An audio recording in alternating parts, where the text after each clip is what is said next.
The advice and opinions expressed by the host of Autism Live and her guests are meant solely as suggestion and should not be in any way construed as child-specific advice. The Center for Autism and Related Disorders advises working with a board-certified behavior analyst who has experience with autism before starting any intensive behavioral intervention. Any choices you make in determining your child's treatment are completely at your own discretion.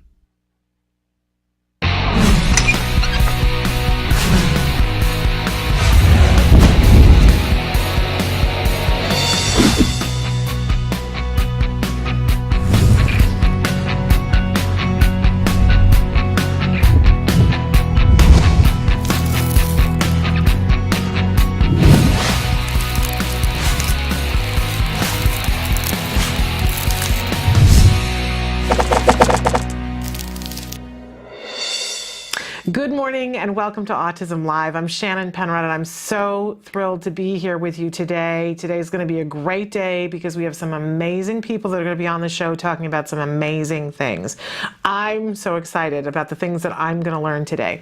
We're going to be with you for the next 2 hours live talking about how we can be more effective, more efficient, working with our children on the autism spectrum. And if you are somebody who is a teenager or an adult on the autism spectrum, finding out things that you can know for yourself, because what we're trying to do here is help everyone to reach their fullest potential. Us as parents, our kids, whether we're a person on the spectrum reaching our fullest potential, that's what it's all about. What's possible? What can we do? How can we do things better?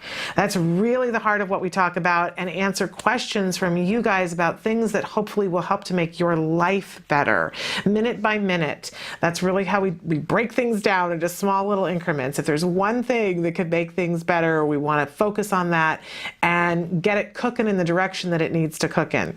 So we're going to be talking about that today. Want to remind all of you that wide variety of subjects we talk about, but we want your input to know what you want us to talk about. We're really driven here by what you guys have to say.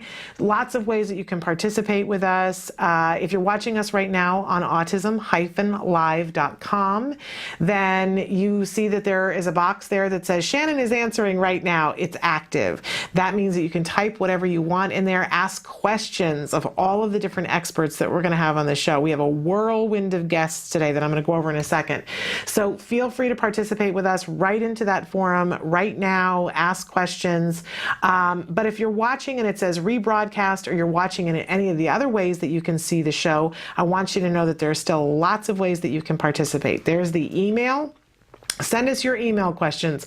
We will send you back a written response and we'll cover it on the next available live show. You can phone us. We love it when you phone into the show and have discussions with us.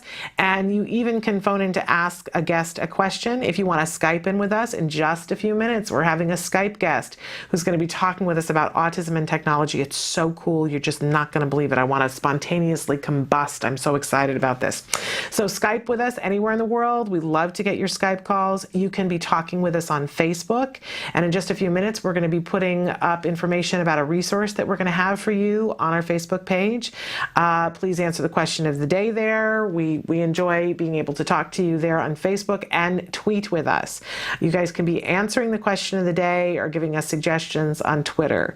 I mentioned there are lots of ways to watch us. You can be watching us on blip.tv. Find topics that you're interested in by searching there. You can pause, rewind, fast forward. It's really convenient. You can also be doing that on YouTube. We have a wonderful YouTube channel with all those things, and you can share it. And we're also available on iTunes. All of those ways, free download on iTunes, free on YouTube. It's all free. Want to remind you, the point is to ask the questions. I'm not the expert, right? Not at all. But I'll hunt down the answer for you. Okay, we're rushing through things because we have so many guests today. We start every morning with something that we fondly refer to as the jargon of the day. This is where we take one word, one phrase, one anagram, and try to demystify it and apply it to our kids so that we understand what's going on. We have to make friends with the jargon, right? It's not the favorite thing, but we have to. So today's term is something that you may or may not have heard, stereotypy. I think a lot of times people use this blanket term where they say stimming. Okay, well, that is short for self-stimulatory. And the problem there is that it assumes that we already know that the behavior is stimulatory. And I always said when my kid was doing stimming, and I still refer to it as stimming, the problem is I don't think he's doing it to stimulate himself. I think he's doing it to calm himself down. It is the term that we use a lot, stimming, but the actual term, and when we're talking to the doctors that they'll use to describe those kinds of behaviors, is stereotypy. So let's take a look at our actual definition. Oopsie, I clicked the wrong thing. Here we go. Stereotypy, repetitive or ritualistic behavior, sometimes referred to as self-stimulatory behavior or stimming. That's our actual definition. Here's our working definition. Behaviors that are done repetitively, for example, body rocking, hand flapping, lining up toys, movie talk, toe walking, all of those different things. So again, we refer to it as stims or stimming, and it's okay to do that. But just know that when you're talking to professionals and they're talking about stereotypy, that's what they're talking about. They might say, oh, your child's engaged in vocal stereotypy.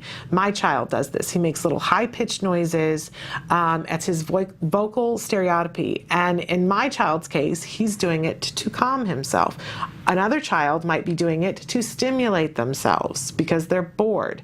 So you can see why it's a little bit of a misnomer, the stimming, but as long as we understand what it is we're talking about, those behaviors, those ritualistic and repetitive behaviors that can sometimes drive us batty.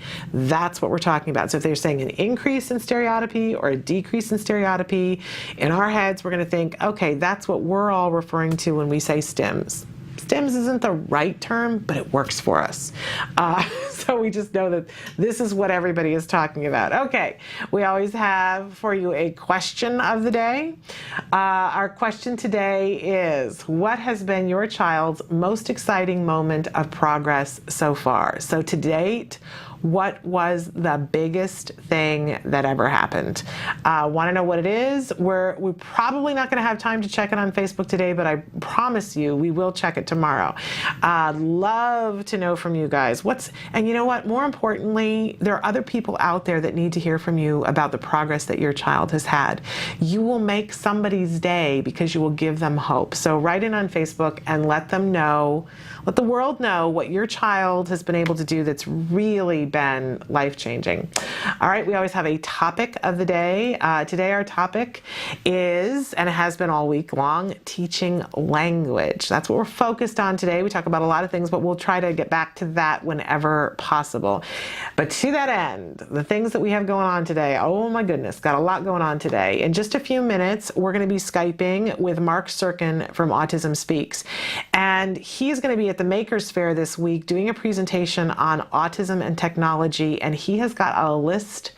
Oh my goodness, it's just the most wonderful thing on the face of the earth. I'm so excited about this. A list of things of, if you're looking to do this, here's some technology that might be of help to you, and they're awesome. It's things that I didn't know about. It's on our Facebook page right now. You can go there and check that out. And we're going to be talking with Mark in just a couple of minutes. Right after that, I was going to say it's top of hour. No, not right after that. We're going to have BCBA Evelyn Gould in the studio with us, talking about a wide range of topics and taking your questions.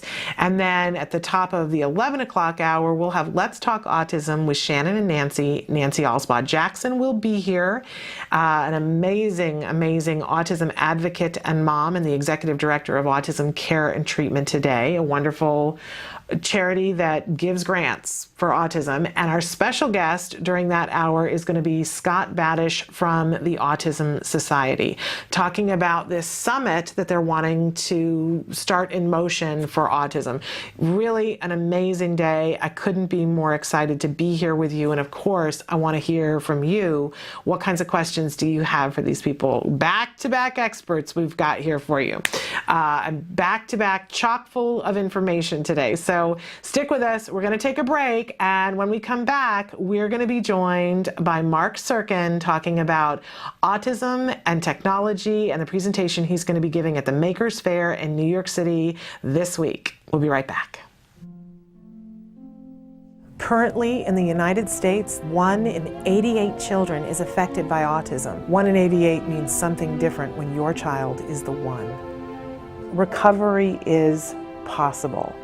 Hi, I'm Shannon Penrod, host of Autism Live, an online show about autism broadcast by CARD, the Center for Autism and Related Disorders. I'm also the mother of a child with autism, my beautiful son, Jem. You know our old joke, guess what? Chicken butt. Chicken butt. So we're gonna take the chickens. But things weren't always so easy. I remember when Jem was first diagnosed with autism. I used to lay awake at night in bed and pray for someone or something that could help us to get our child back. My prayers were answered by Dr. Doreen Granpichet and the Center for Autism and Related Disorders. CARD treats autism and other related disorders using the principles of ABA, Applied Behavior Analysis, which is the only scientifically proven effective treatment for autism. It is also recommended by the American Academy of Pediatrics and the U.S. Surgeon General. About a year after we started treatment with CARD, we were able to see tremendous improvement, and we got our child back. What grade are you in? Second. You are a smart cookie, huh? Mm-hmm. Do you like school? Yeah. Do you have any good friends? Yeah, Oscar. Oscar is your best friend?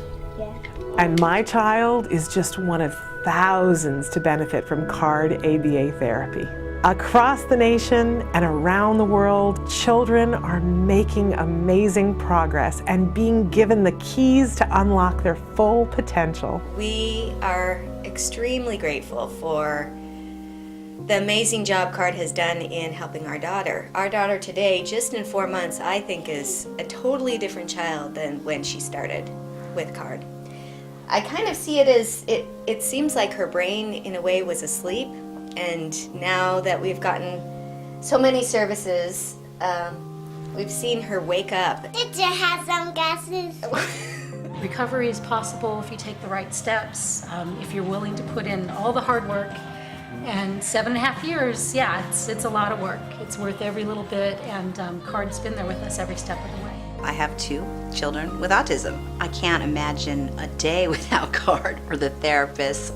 They've been so instrumental in helping us with our kids and shaping their lives and helping us help them. Thank you, Christina Big Alex.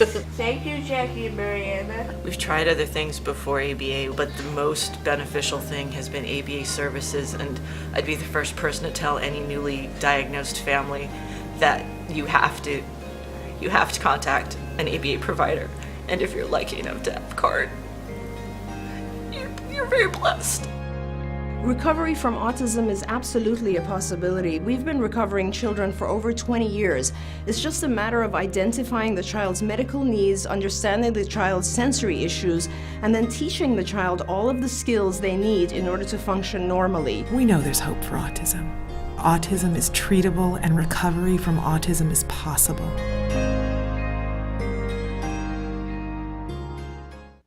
Welcome back to Autism Live. I am so excited that we have Mark Sirkin with us, Skyping in. Mark is from Autism Speaks, and he is going to be speaking. There you are. Hi, Mark.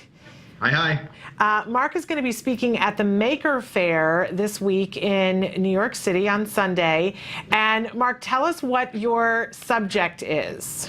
So I'm talking. It's a short talk Sunday at 5:15. Although we have a booth all weekend, so we'll be there all day Saturday, all day Sunday. It's in Queens at the Science Center in New York. We did it last year, and what we're really doing this year is exploring kind of innovative, interesting uses of technology, both from a therapeutic standpoint and from an applied standpoint. So the way I sort of simplify that is therapeutic technologies help people with autism find their voice.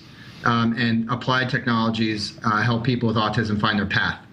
And so we're going to be demonstrating a lot of really cool stuff. I got a Microsoft Connect application here from University of Michigan, and I've got a bunch of iPad and web applications and games that we're going to be demonstrating. We've got some people from Carnegie Mellon coming to show off their robot technology called Romibo, and a company called Popchilla that has another autism robot, games and therapy as well. So it's kind of a big, full weekend. and we're really excited. It's going to be awesome. Well, I had never heard of the Maker Faire before, and once I went to their site and looked at it, I'm chartreuse with envy. I want to be there, and I want to be able to be there to see you give this talk, and I physically can't be there, but I understand there's a way that I can watch it. So I'm told, and I'll certainly try to find the link for you and get it to you so you can share it with everybody. Yeah, I'd love that. I think they're broadcasting it live Okay. on the internet. So we'll see. Either way, though, I'm pretty sure there'll be an archive of it, and we can make sure we get a copy to everybody. I would love that. But you are speaking on Sunday from 5:15 to 5:30? Yes. Okay, and if people want to know more information about that, they can go to the Maker Faire website, and I think Emily's got that to put up on the screen. But you also, Mark, made this fabulous handout, which I have been poring over and love. I have it here on my desk too, and you're going to be giving this out at the event, and you've also given it to us. We have it on our Facebook page if anybody wants it. It's brilliant. Oh, good. I'm so happy to hear you say that. Yeah, I tried to take kind of the essence of this idea of finding your voice and then finding your path, and sort of try to connect the dots with actual technology. So the document's full of links to applications that can help people with, for example, math or social situations. Some will be applications that people are familiar with in the autism world, and some will be quite the opposite, things you've never heard of, or maybe even never even thought of using for autism. Absolutely. I want to show on our screen here, it's a 2-page, and so there's the 2 columns here, and on the one side, you guys, it says, if you are looking to, and for instance, the first one is enhance communication skills, verbal or nonverbal, and then the second column gives you suggestions of technology and websites that you can use that will help you with that, and they're cool, Mark. They're incredibly cool. Let's talk about some of these different things that you've recommended. Yeah, each one of them has a story. I mean, I think I'll point out a website called Swag that some people might be familiar with, and I'm just looking. I didn't plan this, and it's not a paid placement, although I do love Swag. So Swag is a website that was developed that is designed to create basically a social connection between someone with autism and their friends and family, but in a very safe place with tools that they can use, for example, for writing or drawing or sharing pictures. And the way it's been sort of described to me is a platform that allows someone with autism to have a conversation in a way that they're probably not comfortable having, either in person or by email or Facebook and those kinds of things. So I think Swag is a really good example of how technology can create connection opportunities that you might not consider. Mm-hmm. And then another one that my family and I use actually quite a lot. In fact, my daughters are insisting that we start a new game. It's called Chore Wars. It's chorewars.com. I love this.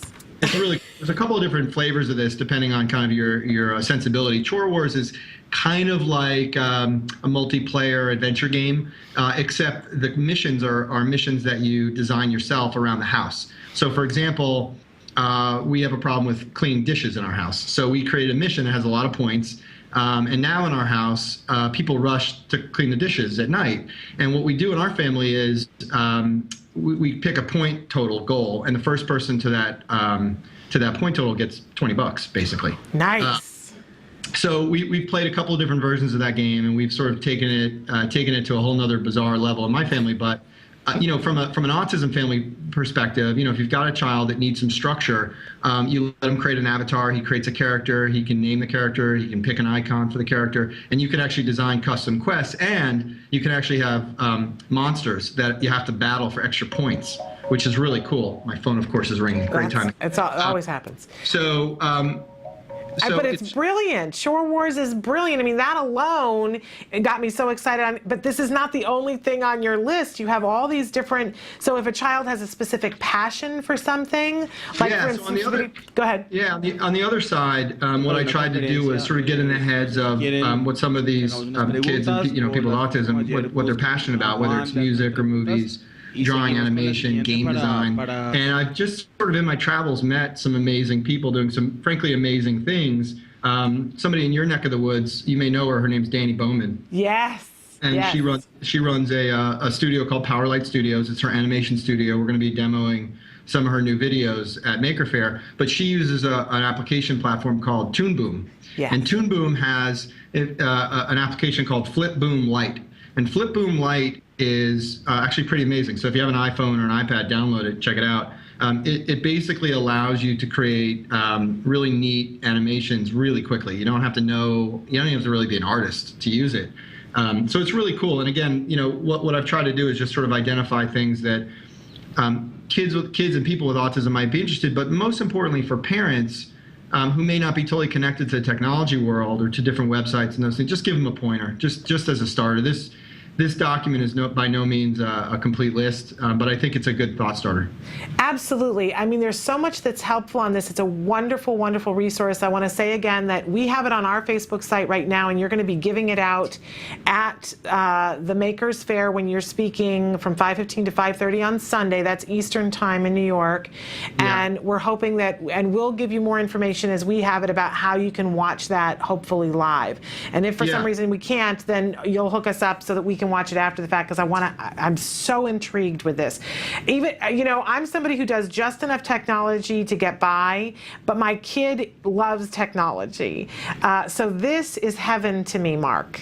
Good. Well, we hear that over and over again, and I think, the document and some other stuff will be on our website. In fact, this whole week on Autism Speaks blog and website is all sort of technology focused. We are doing a lot of stuff. So, check out the web. I don't mean to, pimp the website, but check out the website. Lots and lots of stuff. Pimp the website. And it's just a bad word.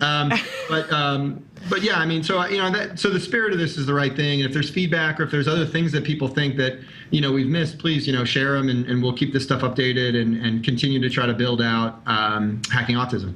Well, I love it. I love the term Hacking Autism, and I always appreciate talking to you because you get me excited because you tell me something that I didn't know. So thank you so much, Mark. I'm so excited about you being there on Sunday, and I look forward to seeing it and to having this information be in people's hands. Thank you for what you do.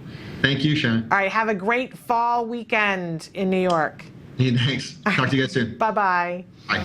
So Mark Sirkin, really so much fun to be around him because he's one of those guys who gets the technology thing. I want to, and I see things that are cool. I see what I like, but this is so great, you guys. The way this is set up, it's perfect for those of us who want to have our children get excited about something, but we don't want to waste a whole lot of time. Who has time to figure out all the things that you could do in the world? But he's done it for us. Don't you love that? So absolutely love this. Some of the things that we didn't talk about, like that chore wars we did talk about, which I can't wait to do at home. Super Better. I spent some time on Super Better this morning, and it's designed to help improve all of our way of being in the world, reduce anxiety, help us have clearer thinking, help us to be stronger. And it's a site where they give you itty bitty little things to do in different categories, and so you do it, and then they give you points towards that and give you this automatic positive reinforcement. It's fabulous. I'm so excited and can't wait. I didn't realize that there is a Maker magazine for those of us who have kids that are really handy and like to invent. Or we so in my neighborhood right now with my child. There is a Make magazine on here as well as a Dr. Mad Science site, a Gamester Mechanics site. Oh, it's just wonderful. It's so exciting. So if you want to have this document that has all of the links to the websites and all of the different resources that he listed here and what they're good at helping, just check that out on our Facebook page right now. We're going to take a break and bring in Evelyn Gould, and now's a great time to be asking questions. Stick with us.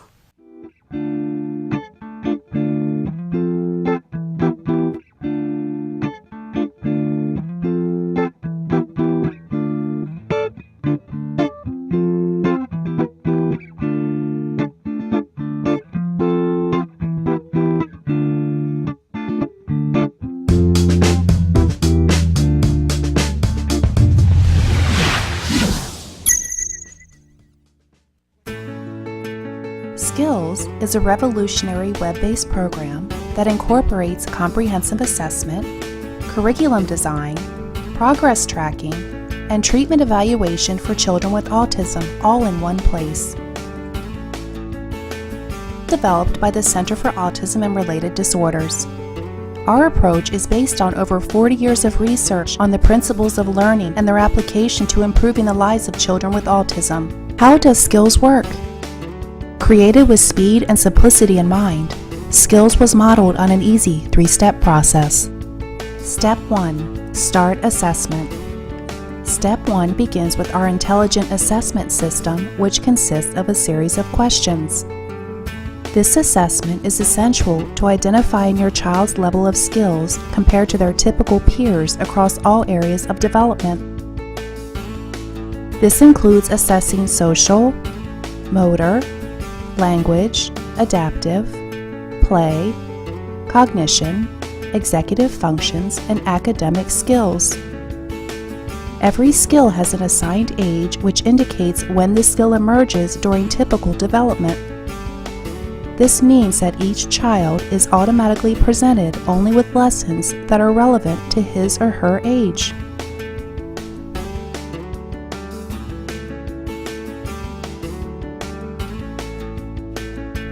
Step 2.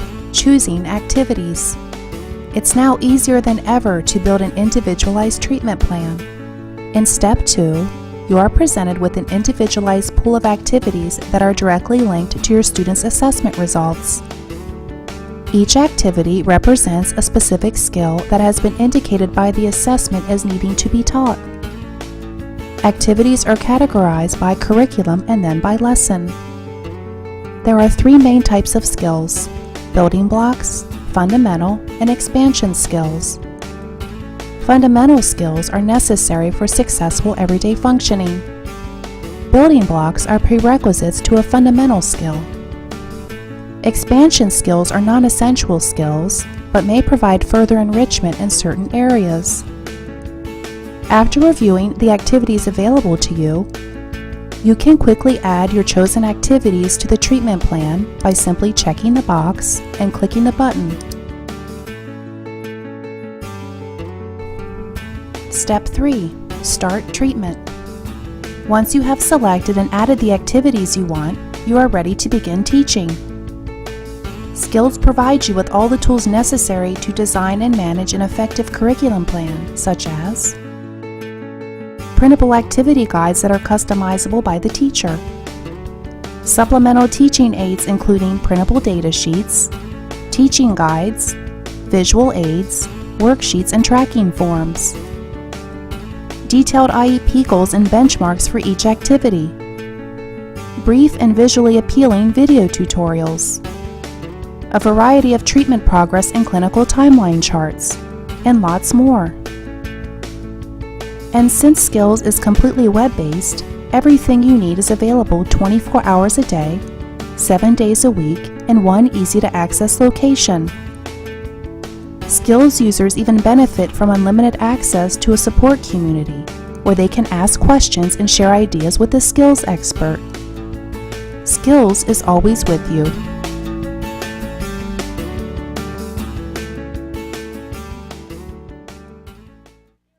Welcome back to Autism Live. I'm Shannon Penrod, and we are joined right now by BCBA Board Certified Behavior Analyst Evelyn Gould, and I love it when Evelyn is here with us. I was just saying to her how wonderful she is and how I feel better. I'm a better parent on Thursday than I am on Tuesday because you're here on Wednesdays. That's the long and the short of it. And I also personally feel better after you come in because you give us room to have all of our feelings. So thank you for being here, and thank you for giving us all this information all the time. But I didn't mean to put you on the spot or embarrass you, but it's the truth. So in any case, we had a lot of questions about play dates, and I was just filling her in during the break about the fact that yesterday in particular, there was one parent and I that were talking extensively about play dates, and that I could really relate to the things that the parent was saying about, I constantly hover, and I constantly, when he's in a social situation like a play date, I'm so aware of all of the little individual moments that are happening where there's social interaction that he's not doing it to his fullest potential, the way we worked on it at home or the way he could be generalizing or whatever it is, that I find that I'm picking a lot. And I don't want to put words in the parent's mouth that was writing in yesterday, but they were saying as a former teacher that it's really hard for them, that there are so many opportunities that happen within a social situation, but we both came to this thing about our anxiety about play dates, and the parent was saying that they're about to do a big play date where the child's going to go and they're not going to go with them. And I, was like, you go, girl. I have not done that. And I have anxiety about it. And I will be honest with you guys, I went home and thought about this a lot last night, because I was honest, I don't think that has to do with where my son is, I think, or the autism. I think it has more to do with me. And instead of poo-pooing it like I would normally do and say, well, I'll wait till next year, I think there's a possibility that I need to change my thinking a little bit so that I don't have the anxiety, because I don't want to hold him back. Well, you can also have the anxiety and still not hold him back. See, and this is why I need you, Evelyn, because that wouldn't occur to me. And you might be fighting a losing battle, trying to get rid of that anxiety, because it seems like a very, sensible thing, considering the fact that you're trying to let go and let him go off and do his thing and possibly fail, in some respect. And that's part of learning, that he has to go and make mistakes and get feedback from his peers. Yeah. So I think having anxiety about that is very normal. It's appropriate? It's appropriate, yeah, that's the word. See, and that right there gives me permission then to be like, okay, I don't have to worry about that part of it.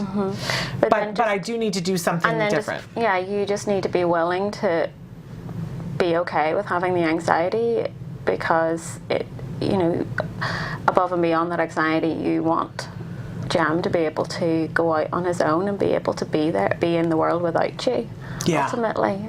And to experience failure and be okay, and to experience success, that he's demonstrating these skills that you've worked so hard on by himself.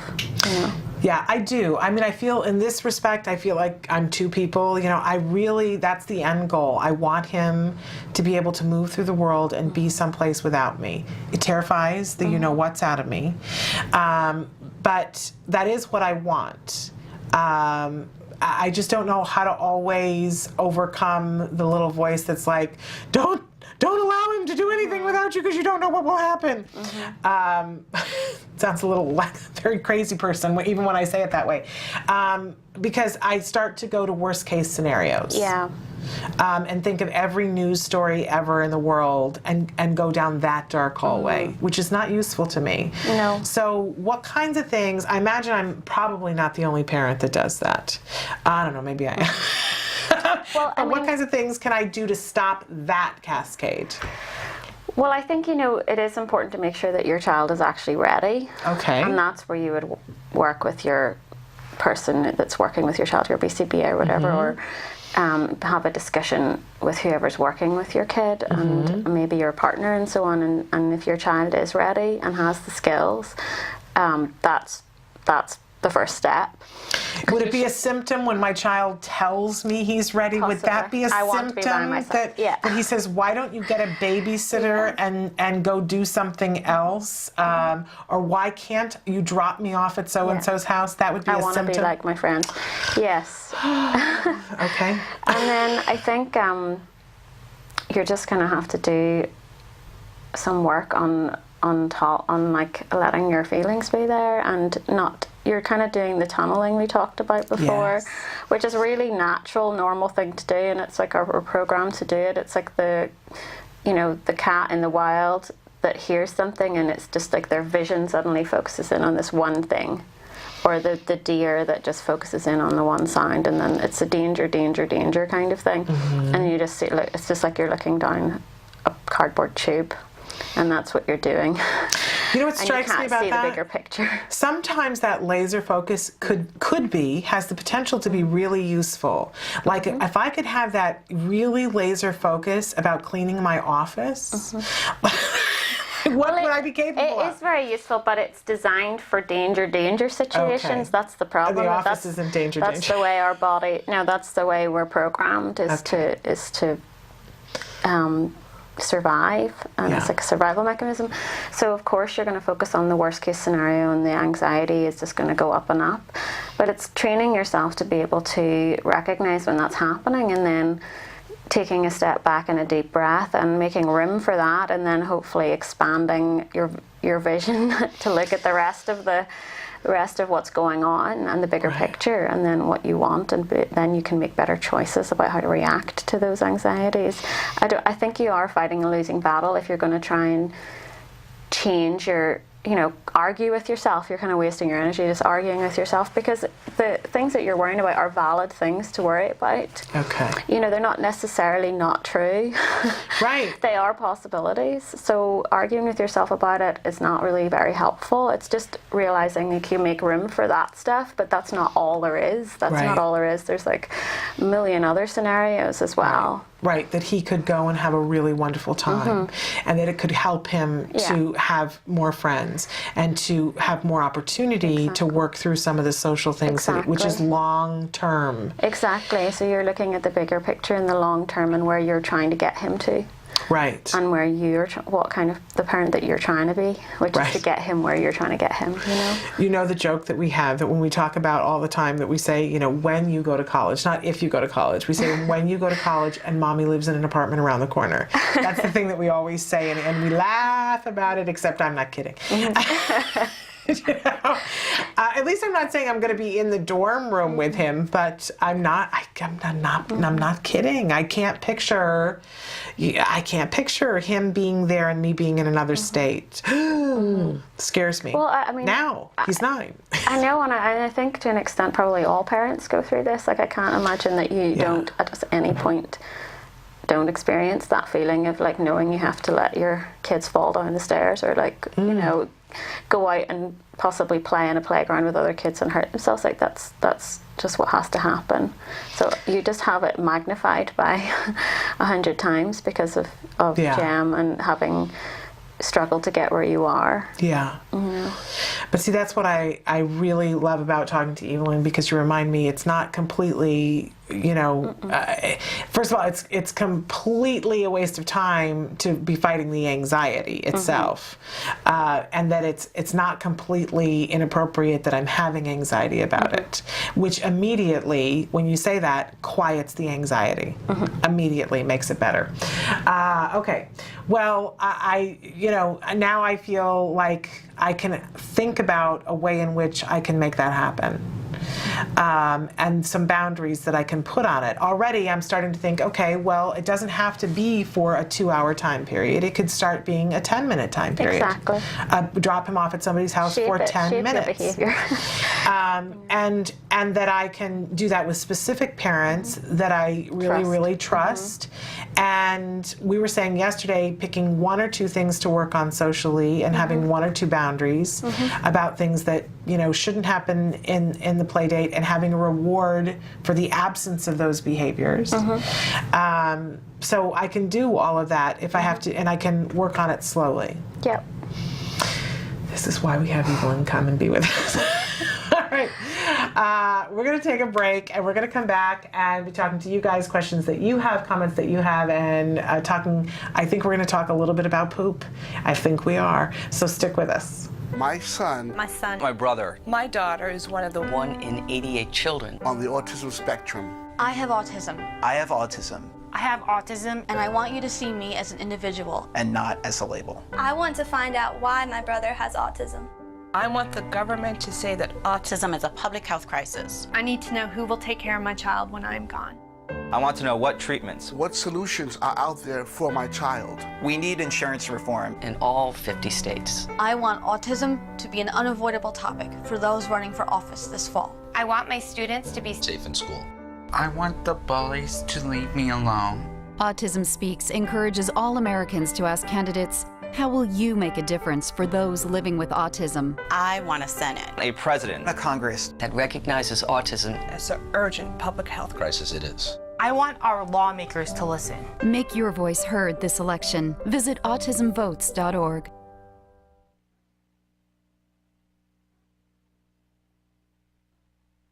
Welcome back to Autism Live. You just saw a video that was for Autism Votes.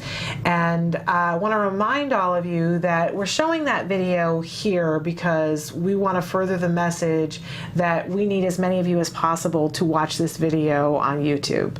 So you just saw it, and I know you're thinking to yourself, well, why do I need to see it again? Because we're trying to send a message to all of the politicians that are up for election that we are a voice that needs to be listened to. So I want to urge all of you to go to autismvotes.org. There'll be a link there that you can get to the video and watch it once a day. And I would encourage you to ask 5 people a day to watch it. And ask your friends who do not have children on the autism spectrum. You can send a lovely little short email saying, hey, I have a big favor to ask of you. Could you please just click this? You can leave the room while it's playing. It's, you know, a minute long. And but we're trying to get the watch count to 1 million, because that is when our voice will begin to be heard. And we need to be heard in this election. We're going to talk more about that in the next hour, but please call to action to please watch that video. We're here right now with Evelyn Gould, BCBA. We were just talking about stress and anxiety having to do with play dates, and we went to break, and Evelyn started saying some things to me that were just so powerful. And I said, can we please talk about this on camera? And then we're going to start to address some of the things that you guys have written in. But you were talking about when you feel anxiety, that there's other things that I think sound wonderful at play as well. Well, I was just saying that, you know, when I start to feel anxiety or stress, it's a signal to me that there's a value there somewhere. Because if there wasn't something very important that I really, really value above all else in there somewhere, I wouldn't be getting these difficult thoughts and feelings coming up. And then if I'm able to figure out what the value is at the bottom of it, then it helps me figure out what to do. It's like my finding your compass kind of thing.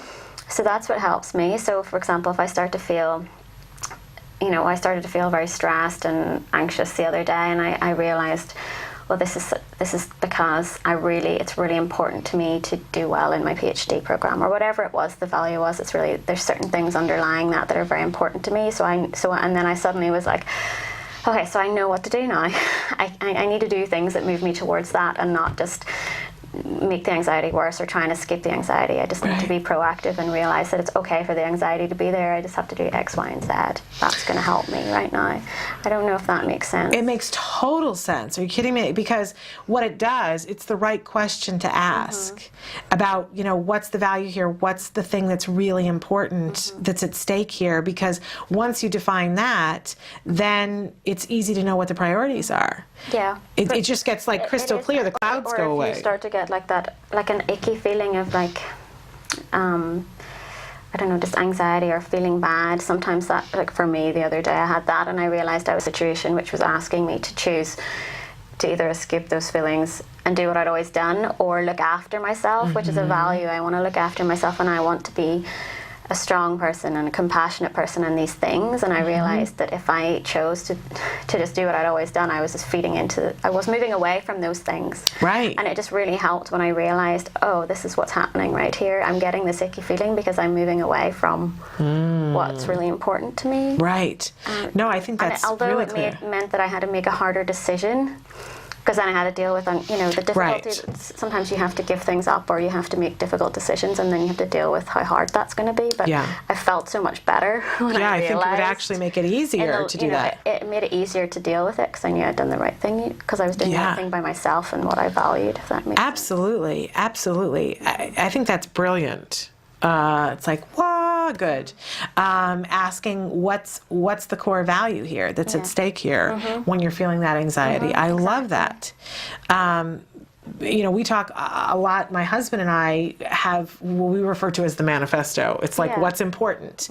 And the manifesto changes from time to time. And I think anytime things get wonky in our house, it takes us a little while, like we've forgotten or whatever. But the thing that we come to is that there's something in the manifesto that needs to be adjusted. Something has been changed, and there's something new that's been added, or something that's been taken away, that it's, we need to readjust what's in the manifesto. And once we look at it and say, okay, well, here's what's most important to us, like you said, it might get harder to do what it is that we're trying to do, but in a way it gets easier.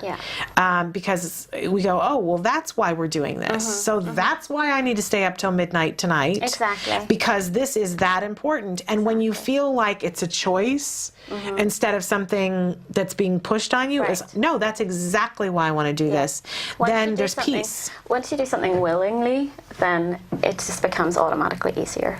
Yeah, because I think, first of all, that loss of control that we sometimes feel when we're in a whirlwind of things, of, I have no control over this, is really anxiety producing. And then to realize, well, this is what's happening, and here's why I'm doing what I'm doing, suddenly it's not a whirlwind anymore. It's very clear. That's life-changing. I just have to say. That right there is life-changing. So that in the moment, instead of me going 2 weeks spinning out of control in the anxiety, to say, what's the value that's at the core here? Fabulous. That's wonderful. In fact, it's so wonderful. I want to take a break for a second and come back, and then we're going to talk about, somebody's written in about sleeping disorder with autism. So we're going to take a break, and we'll be right back, more with Evelyn Gould, BCBA. Stick with us. Autism used to affect 1 in every 10,000 children. Now it affects 1 in every 91 kids. TACA is one of 5 organizations helping families living with autism today. Our kids came back to life. There's a whole community out there, and now we're a part of it. Oh, TACA has a place for me. To find TACA, go to www.tacanow.org. Please. Welcome back to Autism Live. Our special guest right now is the fabulous Evelyn Gould, BCBA, who just helps me always to understand what I'm feeling, why I'm feeling what I'm feeling, and how to be productive with those feelings so that I can show up for my child, so that I can show up for myself, which is truly wonderful. We have somebody who's written in who wants to talk about sleeping disorder with autism, and that's literally, those are the 4 words that they put in, sleeping disorder with autism. So that's really broad. It is. But it's pretty common, right? Very common, actually very, very common. And it can, sleep problems can range from, kids not being able to stay in bed, kids not going to bed, kids not falling asleep, kids sleeping at funny times or sleeping really long or whatever. It really, or displaying problem behaviors in relation to going to bed or staying in bed. It's very, very common. Very common. And it's a huge, broad topic, because you just said it could be like any of those things, or it could be all of those things. And somewhere around here, I have have you seen the bedtime pass that we've created? Yes. And you guys, depending on what your issue is, there's a whole lot of you that's not going to be the thing based on what it is that you're dealing with. But if you're having problems, let's say one of your problems that you're having is getting the child to go to bed and stay in bed, the bedtime pass has been shown to be very effective, and we've made a template for you that we'll email to you for free, and you can put it on whatever color paper you want and set it up for your child. And we've been doing that with Jem, and it's just very highly effective. Our problem was that he just kept getting up because I wasn't being consistent in what I was asking for or setting up, or consequences that I was delivering. It was different every time. Yeah. Because it's my worst time of the day. Right, exactly. And I think that's often part of the problem, is that it is, the parents are tired as well. Yeah. And they're trying to get asleep, and then there's like an interaction where the child's problem is making the parents' problem worse, and the parents' problem is making the child's worse, and your routine is messing up their routine, and their routine's messing. So it's like this kind of, you're making each other worse. Yes, absolutely. And then you're doing a bunch of different things that are maybe not as effective, and obviously the establishing operation, we talked about that before, but then there's like the setting event of being crotchety and tired is like not helpful, because then you're reacting differently than you probably would if you weren't tired, and it's very easy to get into a bad pattern. But it also means that a lot of the time we can fix these things quite simply. Not always, sometimes it takes a lot more work, but usually a good behaviour analyst who's experienced in autism can come in and see the problem, or just put in place a very simple solution that if you stick to will work. One of the things that I've come across is sometimes it's just a case of, well, if I was that kid, I would be getting out of bed and being awake because it's really fun. There's like loads of things going on. Right. I've got like a TV and all these toys, and then Mummy comes and talks to me, and then I can get into parents' bed and pull Mummy's hair and like get a, jump around on the bed, and there's like all sorts of fun stuff happens when I wake up. It's infinitely more exciting than laying in a dark room by yourself. Exactly. Of course, it makes a certain amount of sense. Exactly. So say in that circumstance, then it's about making it so that, well, really there's nothing else to do at bedtime but go to sleep because there's nothing else to do. Right. So something like that might work. Another thing that's common is just setting a very strict awake time. Mm-hmm. We just did this with a child that I worked with a colleague of mine, Art Wilkie, where we simply just set them with a very strict wake time every day, no matter what. Now, this child wasn't going to sleep till maybe 2 in the morning, 1, 2, 3 in the morning prior to that. And so we just, so it was difficult for the parent initially to think, well, then he might only be getting 1 hour's sleep or 2 hours sleep if we're getting him up strictly at 6:30 or 7 in the morning. But it's really important to set that strict time to get the body into a routine. Yeah, because you can't get up at 6:30 after going to bed at 2 o'clock day after day. At some point, you got to go to sleep earlier. Right, and then it's about keeping the child awake, obviously, in the daytime, so the child's not napping, because if they're napping, then you're resetting their system kind of thing, and then they're not going to sleep later, so you're trying to...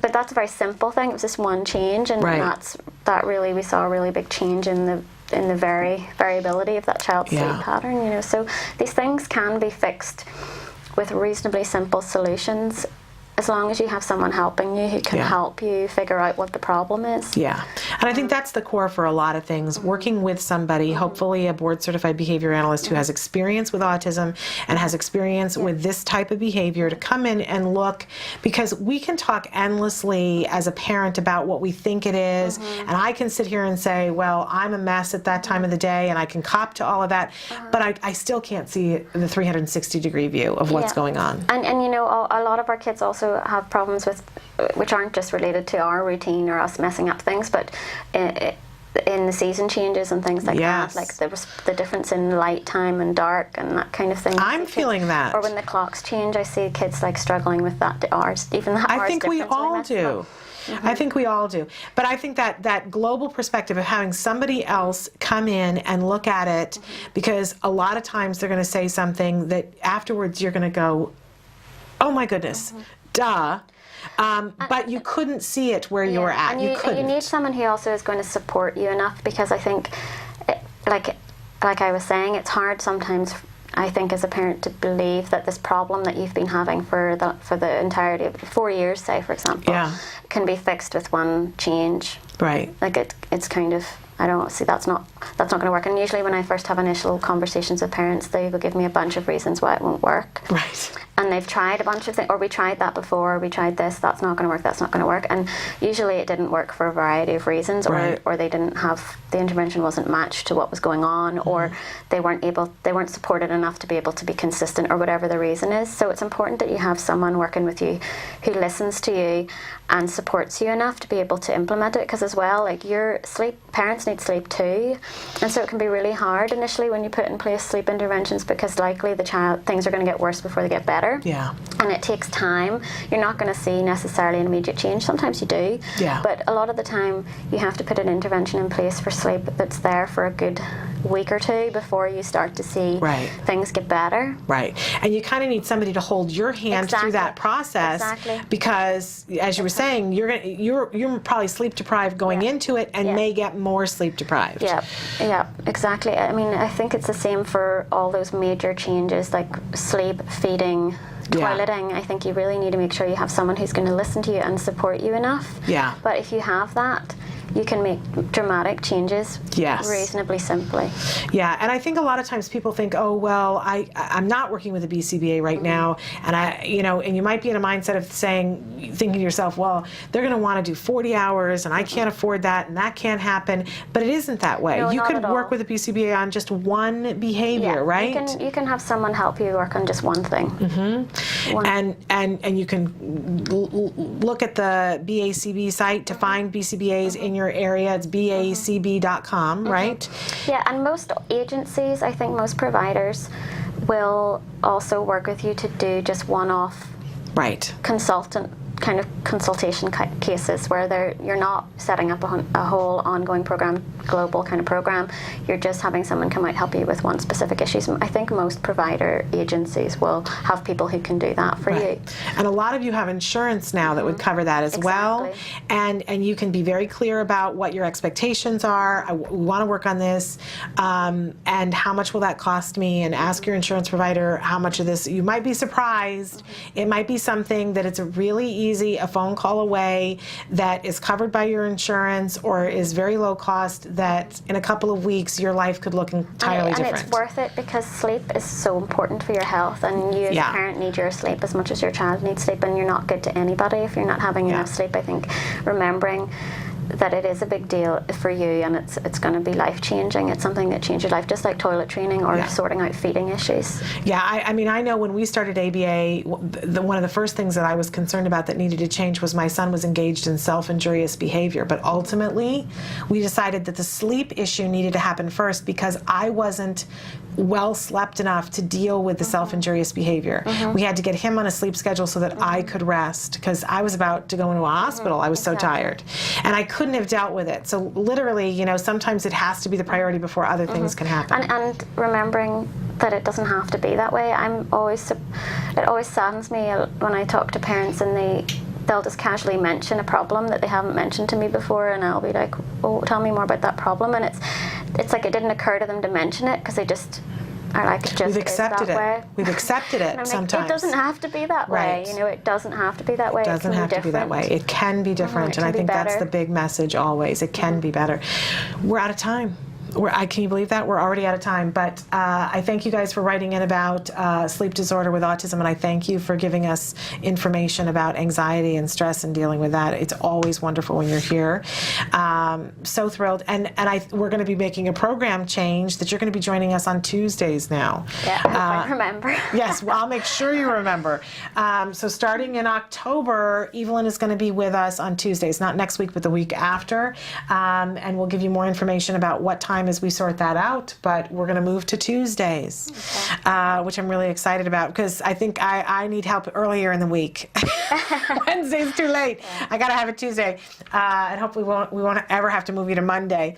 But thrilled that you're able to still be with us on Tuesdays. All right. We're going to take a break, and when we come back, it's time for Let's Talk Autism with Shannon and Nancy. Nancy Alspaugh-Jackson will be in the house. Amazing autism warrior mom. Always thrilled to have her here with us, and we have a wonderful guest during that hour, so stick with us.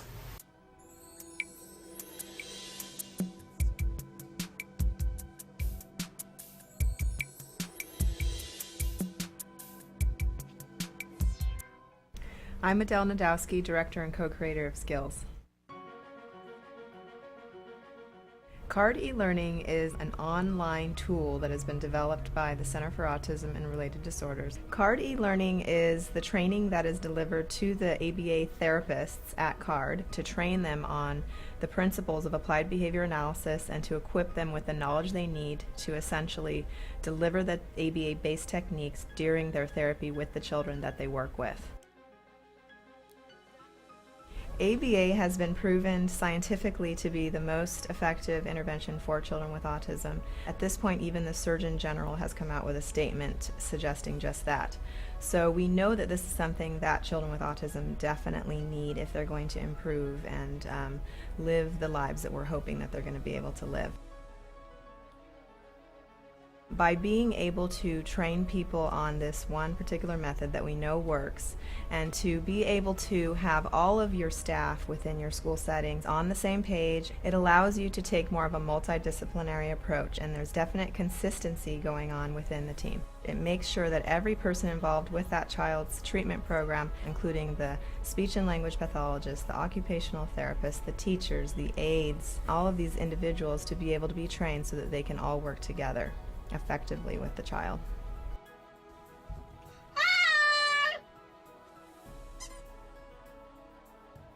Parents that are using CARD eLearning can use it either to train themselves, and then after having done that, they can implement different techniques with their child in order to teach new skills.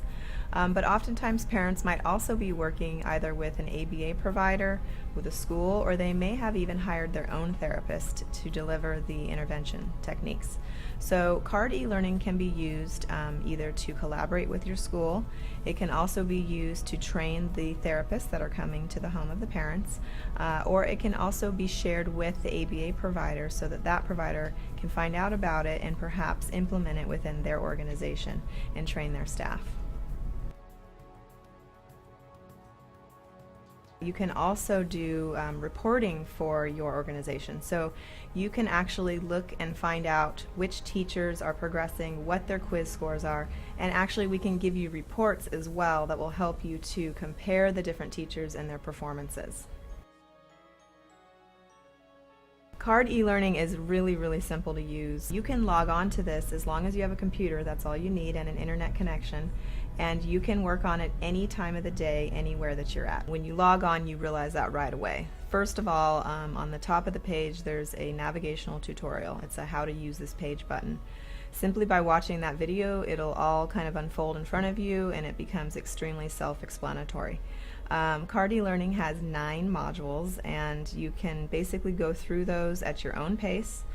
You're going to be watching videos that are kind of like a storyboard with narration, but in addition to that, there's many different video clips of therapists actually implementing the techniques that are being described within the storyboard that you can also watch. And then of course you're able to pause, you're able to type notes right directly underneath the video that you're watching. You can save your notes, you can review them, and between each module you do take a quiz. And once you pass that quiz, you can go on to the next module. And then after you complete all of them, you have a final exam. And by completing the final exam and passing with a score of 85% or better, you will be given a certificate of completion. Let me show you how easy it is to use CARD eLearning. Welcome to Let's Talk Autism with Shannon and Nancy. I'm Shannon Penrod. And I'm Nancy Alspaugh-Jackson, and it's nice to be here on this Wednesday. It's a wonderful fall Wednesday, and I'm always thrilled when you're here. You're such a light. You're so, you bring an energy into the space that's absolutely fabulous. Well, I love that, and I love the information as I sit here listening to you and Dr. Evelyn and all the great information that I get that I can take home and work with my child. So, and I would also like to just say something. I'm very happy today because I just found out that our insurance is covering a very nice chunk of my son's behavior therapy that we had been told that the regional center was going to be unable to continue his adaptive skills.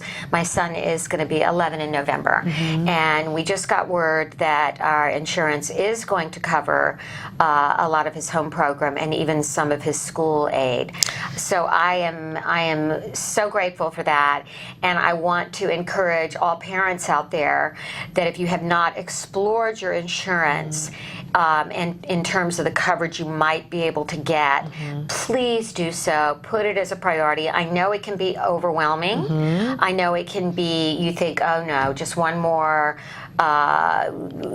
regulation. I have to go through more red tape, more jargon to understand. More jargon, but there is a lot that can be done with this, and I think a lot of parents are going to find, particularly in California, that maybe they couldn't get more coverage than they thought they might. Because you didn't know that you were going to be able to get that, did you? I had no idea. We were in a panic about how we were going to continue. We had been paying privately for an aide at school, and we were not going to be able to do that anymore. And we were just looking for answers everywhere, and I got this word. And oftentimes your provider of services, in our case CARD, Center for Autism and Related Disorders, helped us through their insurance. I mean, we talked to Misty. Yes, Misty Mackey. Yeah. And we've had Bryce on the show and before Bryce. too. Well, what I suppose is those angels, Bryce and Misty, worked on my case, on Wyatt's case, and they were able to secure this funding. So I think it's important to go to your provider and start that process. We know a lot of these processes can take a long time. I remember when I first went to Regional Center and just how overwhelming it seemed. And this might seem that way, but just try to take little chunks if you can and explore it, because in our case, it turned out to be a godsend, and I'm just feeling very grateful today. Absolutely. Well, I love that. I well up hearing about that, because this, you know, when something works the way it's supposed to, it's a little shocking. It's a little shocking. It's a little shocking, but I think it renews all of us, and we go, okay. Yeah, that it can, if you just keep that nose to the grindstone and you just keep that hope up, try not to give up. And I also think it shows that new avenues, Shannon, are opening all the time because of the work of some great people, which brings us into our first thing we wanted to talk about on In the News. Yes. And very excited about this because this is from Autism Votes, which I feel is really the jewel in the crown of Autism Speaks.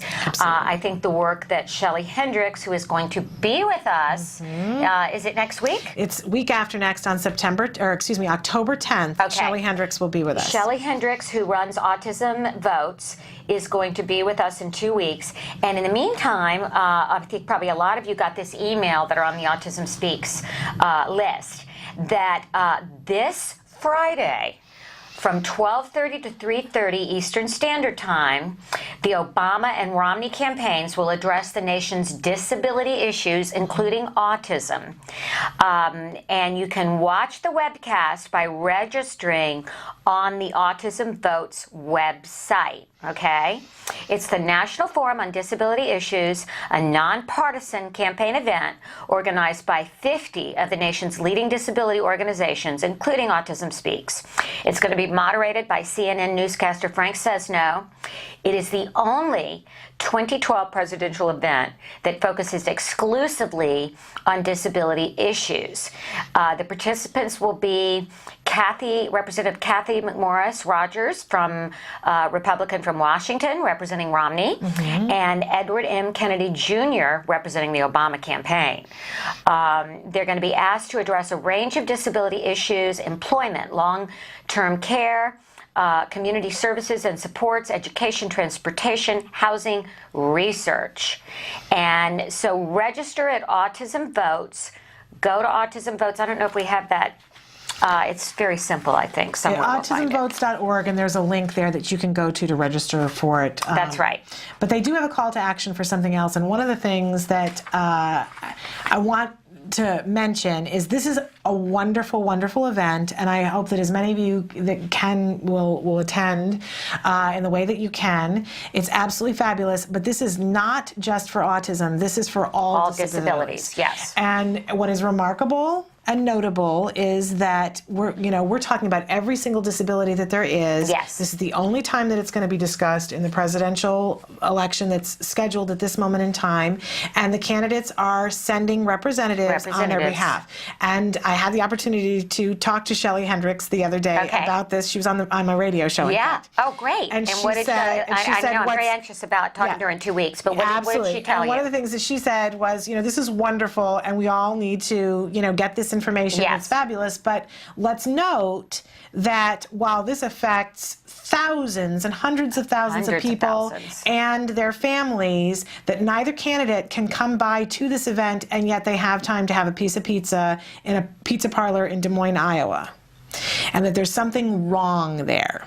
I agree. There's something wrong there, and and instead of putting it all off on them, that we might want to look to ourselves and say, what can we do to change that? Well, that's going to tie in also to our guest today, Scott Badesch, who is the president of the Autism Society and COO. And I don't know if I messed his name up. We'll get it right when we talk to him.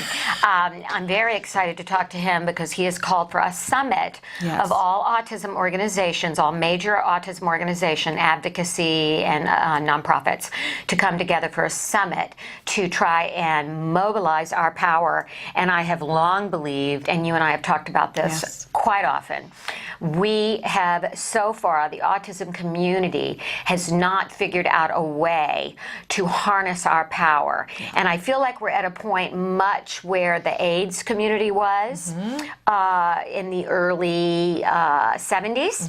And actually there's a movie out and I can't remember the name, about the early days of the AIDS movement and how they came together and started mobilizing their power to get the research on the drugs, to get the rights. I mean, this was at a time when hospitals turned people with AIDS away. Absolutely. So I believe that we have to do the same thing. Absolutely. We have to come together as a political power. And so that's, I think, very important. And I will but you say, can also do this. And What we is this, talked and we Shannon? talked about this a little bit earlier, and I said we'd talk about it again. We showed the video just a little while ago. Okay. There is a 60-second video that Autism Votes has put together about 1 in 88 can't wait. Okay. And what they're asking for all of us to do is to watch this video at least once a day, right. because they need to get it to 1 million votes. Okay. That's what's That going to should get be attention. simple. That's simple. You don't even have to sit in the room, click on it once a day, but not only that, to send the link to everybody that you can. If you do 5 people a day or you do a big blast,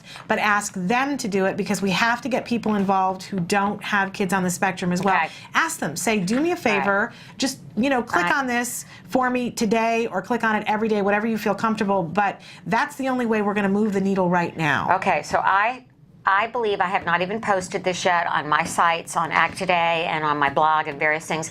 And after the show, I'm going to go do that right now. I'm going to post it every day until There you go. we get there. We only have 40 some odd days left before the election. It's not that long, and we need to get their attention. They're not going to hear us until we say we're 1 million people. And I, for one, do not have a clue where President Obama and Mr. Romney stand on autism and autism coverage and care, and what their plan is for a national epidemic that is affecting 1 in 54 boys.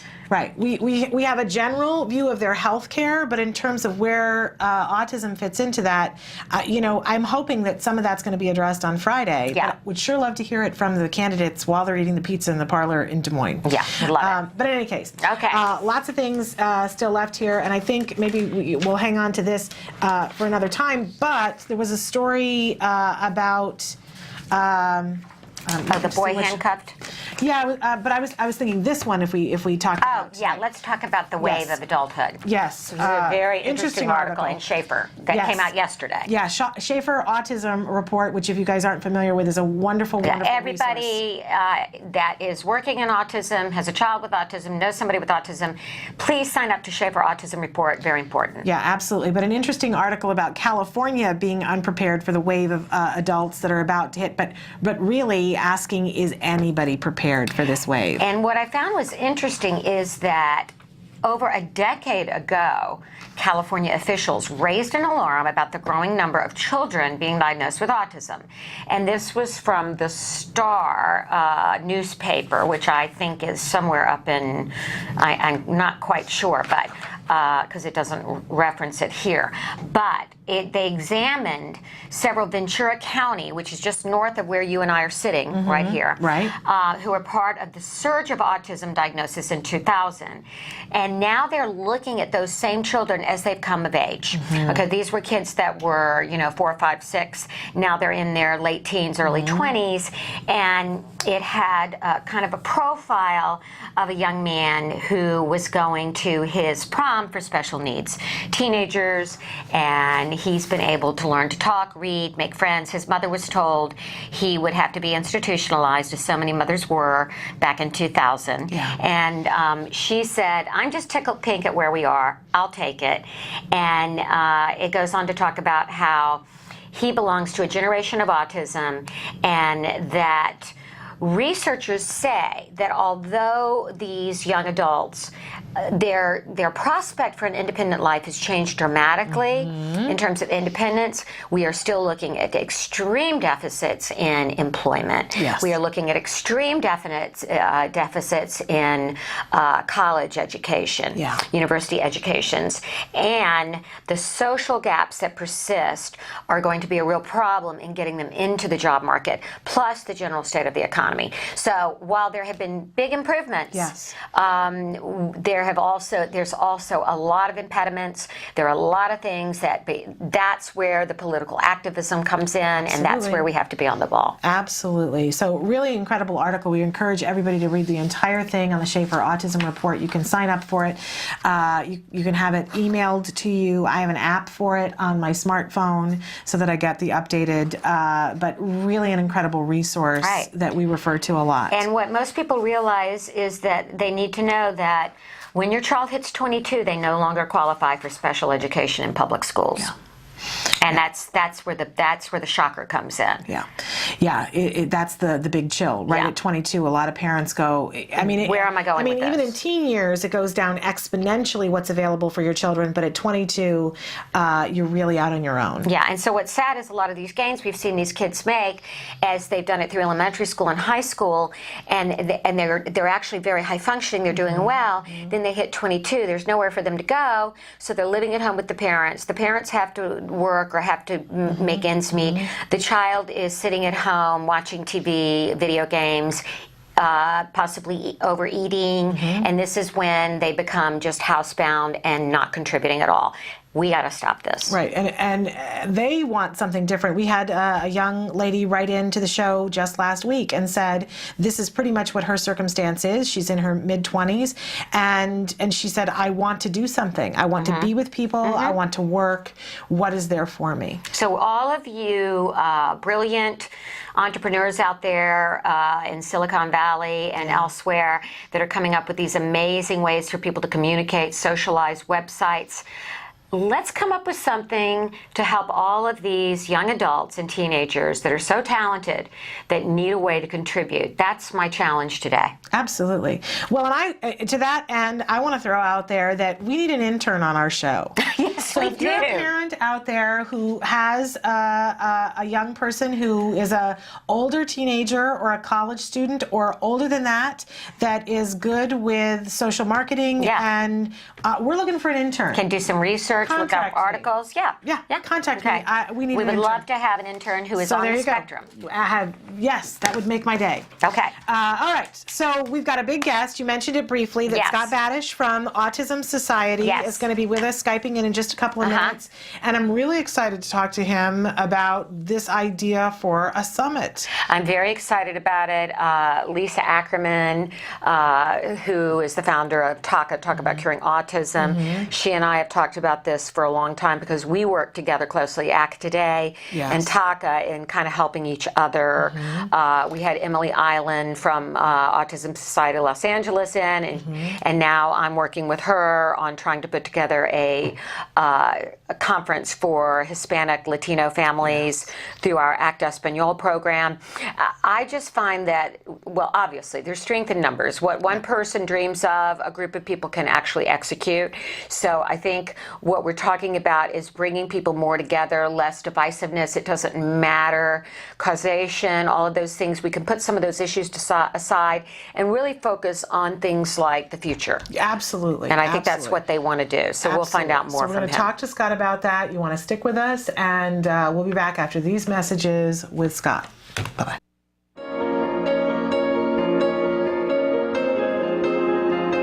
ACT Today, or Autism Care and Treatment Today, was founded in 2004 by several passionate parents who believe that access to early, effective treatment is vital for individuals with autism. Together with Dr. Doreen Graham-Pache, the world's leading provider of therapy for autism, this group created ACT Today to do just as the name implies, take action immediately to treat autism spectrum disorders. A lot of families and parents and even physicians don't yet accept the fact that we are recovering children with autism. In 2006, inspired by her struggle to get treatment for her young son Wyatt, television producer and author Nancy Alspaugh-Jackson and her husband Reed hosted a backyard benefit for the foundation called Denim and Diamonds for Autism. Tens of thousands of dollars were raised, and in 2008, Alspaugh-Jackson took the helm of ACT Today as executive director. this country has to come together to save a generation of children. With a dedicated board of directors, a small but committed staff called the A-Team, as in autism, ACT Today is making a huge difference in the lives of children across the country. Grants that fund programs for behavior therapy, special needs schools and summer camps, medical needs like diagnostic tests and special diets, basic safety equipment such as helmets for children who repetitively bang their heads, and fencing for those who wander, assisted technologies and assistance dogs. Hi, my name is Max, and I love my iPad too. It's so great. I can take photos. In 2010, ACT for Military Families became the first national campaign to benefit military children with autism. I'm Joe Montaigne. As a father of a daughter with autism, I know the challenges that brings. ACT Today continues to educate and raise national awareness on the need for early and intensive intervention for an epidemic that affects at least 1 in 110 children. I called on November 1st. And I'm like, how am I going to get notified? How are you going to let me know? And they ended up looking and they informed me that he had received the grant, which was like a blessing from above. ACT Today, fulfilling its mission of helping families with autism, one child at a time.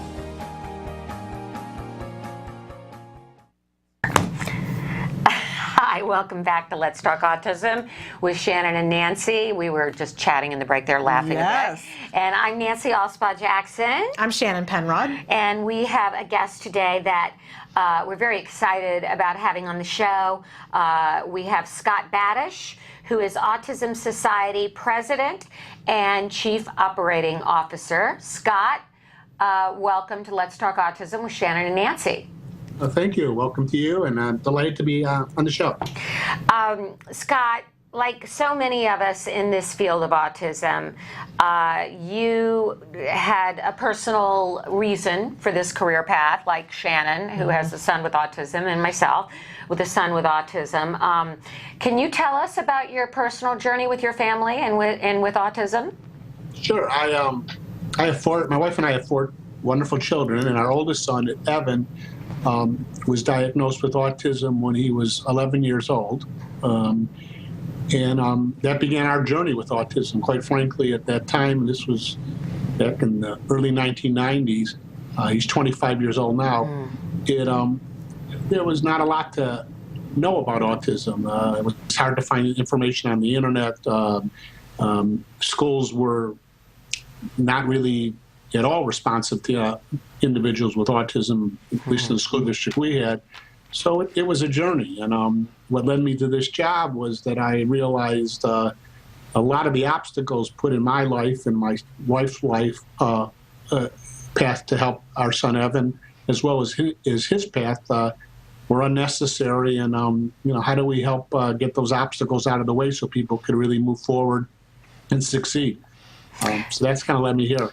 Well, so thrilled to have you here. I mean, it's one of those things that we always talk about. This is the club that nobody picked to belong to, but the more time I spent in this club, I realized that the people in the club are some of the most amazing people on the face of the earth. So I'm proud to be in the same club with the both of you. Well, and it sounds like, Scott, that really, when we talk about pioneers in this field, you really had to deal with some obstacles that today, thank goodness, because of parents like you and advocates like you, other families are having a better chance at proper care and treatment. Was your son, as he grew up, was he put in a special ed class? I suppose there was no mainstreaming at that point. Well, it's interesting. One is I appreciate the comment of pioneering, but one of the interesting things about the Autism Society is we were established 46 years ago, and the people who established us are the real pioneers.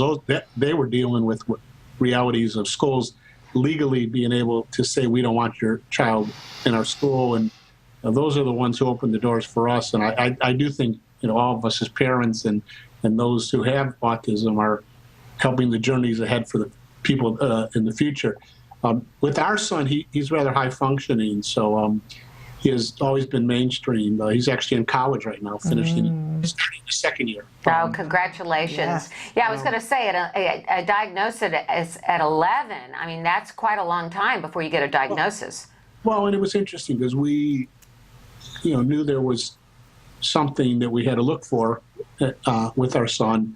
And we probably had every diagnosis in the world but autism. And it wasn't really until my father-in-law was a social psychologist, called me up and said, there's this thing called Asperger's syndrome, which I had never heard of at the time. And, I looked into my computer, and that was the time when it took like 20 minutes to pull up a website.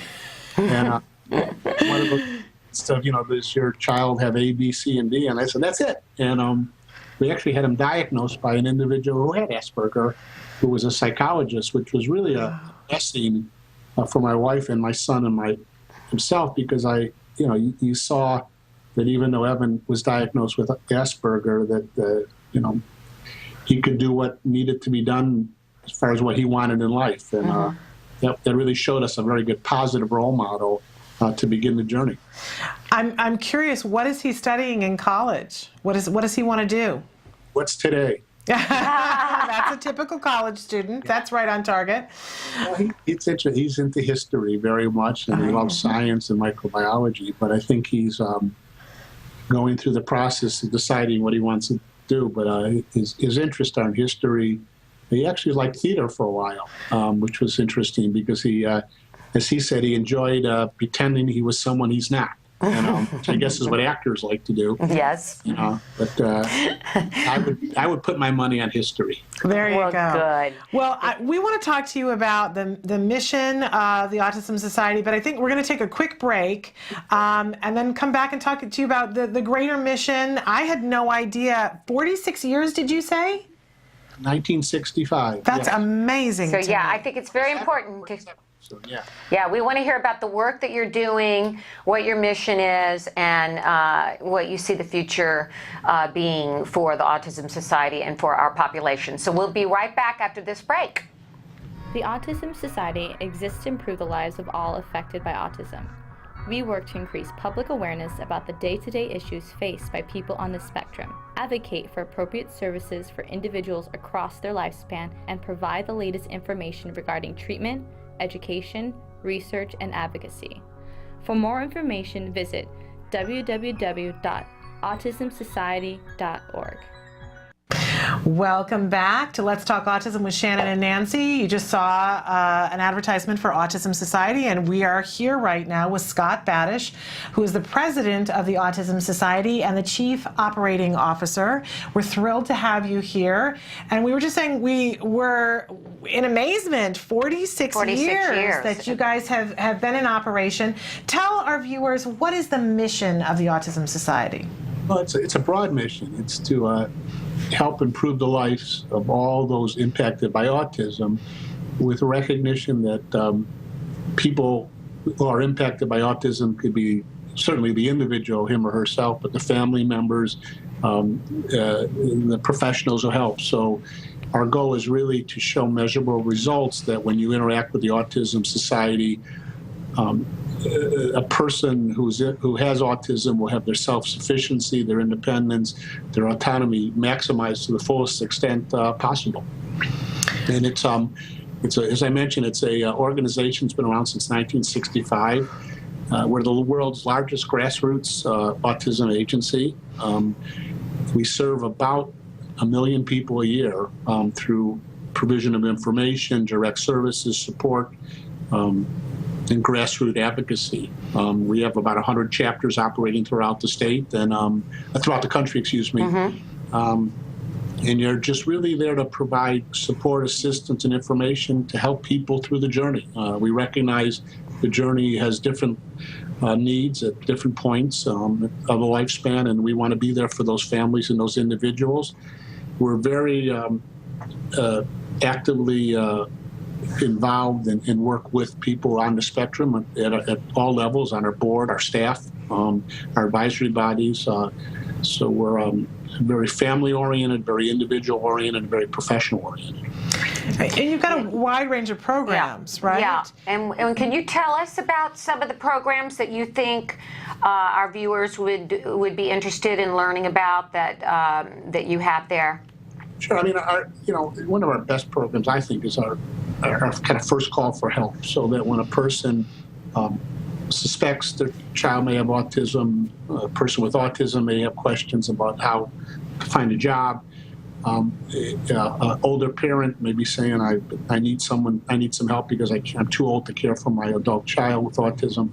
We work with individuals through a call center that operates 7 days a week, about 8 hours a day, to help them answer their questions, to help them figure out what it is they want. We do not wish to give the answer to a person. We know that when we give the best information to someone, they'll make the best decision. So this is like a referral network to experts that can advocate for the families? Right. Plus, if they just say, I need information about understanding what an IEP is. Okay. Want to know what if they want to know about something that's controversial and we won't take a position, we'll give both sides of the argument, let's say, and so they can make the decision. But the best work we have outside of that is our chapter network, where volunteers come together and provide support to each other through support programs, through training programs for parents, individuals, for community awareness. We do a tremendous amount of advocacy on behalf of individuals with autism, both at the local state and national level. And we do a lot of assistance in trying to create a society where people with autism are treated no differently than anyone else. And how many chapter offices do you have? I know we just had Emily Island on, who was the president of the Los Angeles chapter, but how many chapters are there right now? There's 101 right now.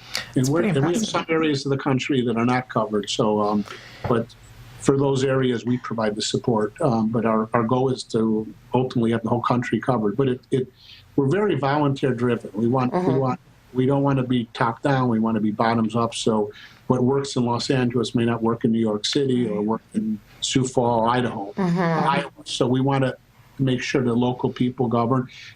Most of our chapters may not have a staff, or they have a part-time staff, so it's very much volunteer driven. We have a very small 16-member national staff, and that's how we operate. Scott, you had mentioned some of the programs, and we had Emily here just 2 weeks ago. One of the programs, a conference they had here coming up this month in LA, is the Coming of Age conference. I would imagine that this is a subject that's probably very near and dear to your heart, having an adult son. Is this one of the primary focuses of the Autism Society in making sure that as our population ages upward, that there is employment opportunity, education, and that we continue to try and assimilate them into the world? Yes. I mean, we have a couple key priorities we're putting much more emphasis on. One is the ability to have successful transitions from the high school age to young adulthood, but success being defined as living as independently and as self-sufficiently as possible. And we know to do that, you need a job and you need a place to live, and the support, if you need the support, has to be there. So you'll see a lot of our chapters moving in that direction. Our national conference, which was held in San Diego back in July, had a lot of information on how do we move the needle to get more people into successful employment. I mean, I think you all know, as good as anyone, the employment numbers for people with autism, let alone any disabilities, are criminal, in my opinion. So we want to get people available for jobs that meets their needs and are not below their skill levels. But part of that is we're very proactive. We work with employers and we work with other companies to address the myths or the wrongness of what people think about autism, and that helps a lot. And we get companies to be provided assistance if they need on how best to bring people with autism into the mainstream of their employment. And it works well. AMC Theaters is the best example. You're seeing a lot of good companies, Cargill, that are really, advancing people with autism, but, they see anyone who comes in with autism could one day be the CEO of the company. That's right. Yeah. That's right. I think we're probably going to take another break because when we get back, we want to talk about this idea that you and Dr. Jim Ball, the chairman of the Autism Society, this national summit that you've been calling for, and we want to speak to you specifically about that. So I have one more question. If somebody wants to get involved, if they want to start a chapter or they have one of those questions that they want to call in, what's the best place that somebody should go to get more information from Autism Society? Best is to first go to our website at www.autism-society.org. Make sure to put the dash. There's another group that's Autism Society. It has nothing to do with us. Okay.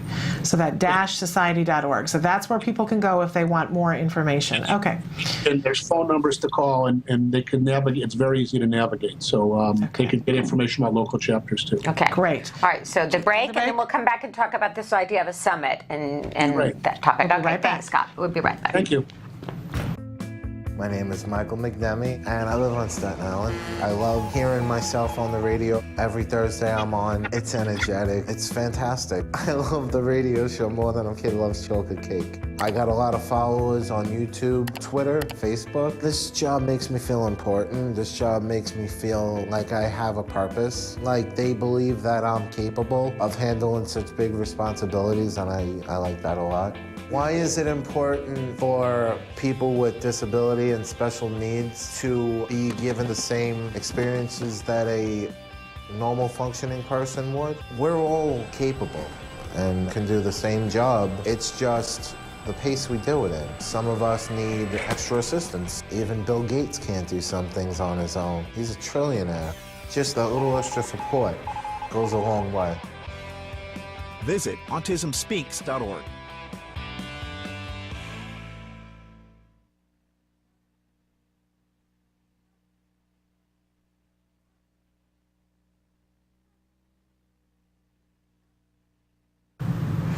Hi, I'm Nancy Alspaugh-Jackson, back with Shannon Penrod for Let's Talk Autism. And today we have as our guest Scott Badesch, who is president and COO of the Autism Society. And we've been talking about the mission of the Autism Society. And now, Scott, we want to talk about this idea that you and Dr. Jim Ball, the chairman of Autism Society, proposed. And that is for a national summit of autism organizations bringing together all autism organizations to increase their collaboration and define the areas in which we will work together to improve lives. Why do you think there's a need for that, Scott? I think we felt, Jim and I felt, and our board and staff felt, there was two areas for me. One is, I think if we're all honest with us in the autism community, there's a tremendous amount of infighting. That may be good or bad, but there is a lot of times that I feel we argue with each other and nothing gets done because of the arguments. And what we felt is we could respect the differences we all have, but what are those common areas we could all agree on and at least agree to work on those common areas? So the first issue was, how do we stop people screaming and yelling at each other? Because if we're honest, again, we have groups that promote one type of treatment, one type of research, one type of support services. We have groups that say they don't want anything. We have groups that say they want everything. Well, all are very important, but sometimes we're our own worst enemies. So that was the first issue.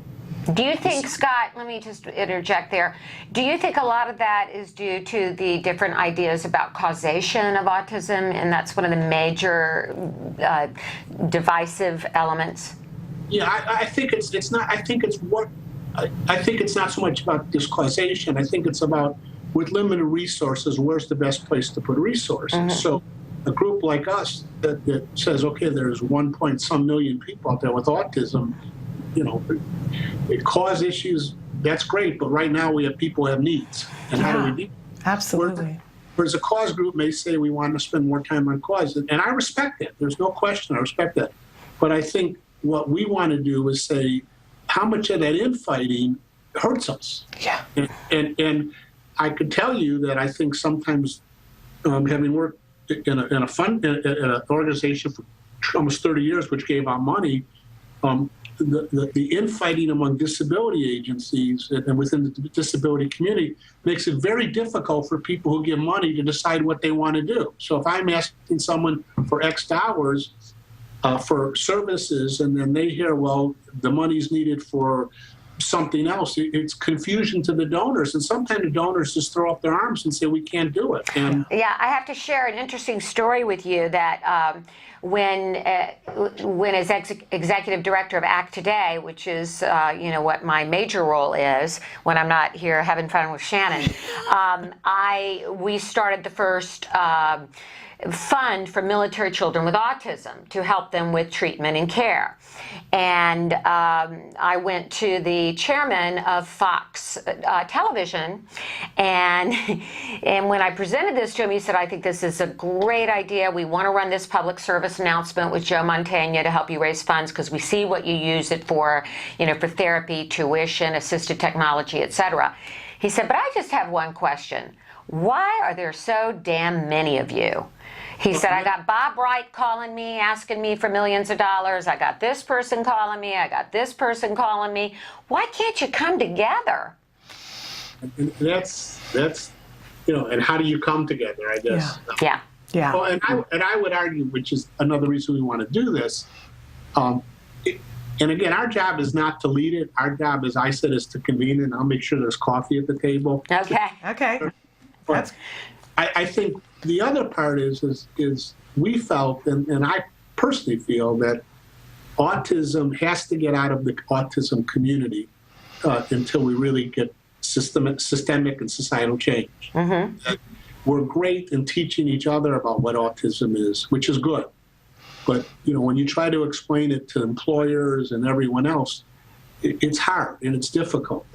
And my feeling is that until we stop the infighting, we can't come out with a unified message about what autism is. Yes, and I agree. We strongly believe autism is a beautiful. A person with autism is as beautiful as anyone else and as important as anyone else. So how do we create a national marketing strategy where we're coming together with a unified voice about what autism is? We're about ready to come out with a marketing campaign that it's okay to be autistic. And even the word autistic, we know how using. That's a whole other infighting discussion. Advocates say that's okay to use, and the non-advocates say so. It's even when we're fighting over what words to use. Yeah. We got to start fighting over why government is giving us such a little piece of the pie, and why our unemployment rates are not alarming. I love all these things that you're saying, and I think it's really important that this summit happened. But my question for you is, there are a whole lot of people to get at that table. Who do you think the important groups are that need to be at that table, whether they're organizations or self-advocacy groups? Who are you looking at to have at that table? That's a wonderful question, and I'll give you the exclusive, because we're now okay.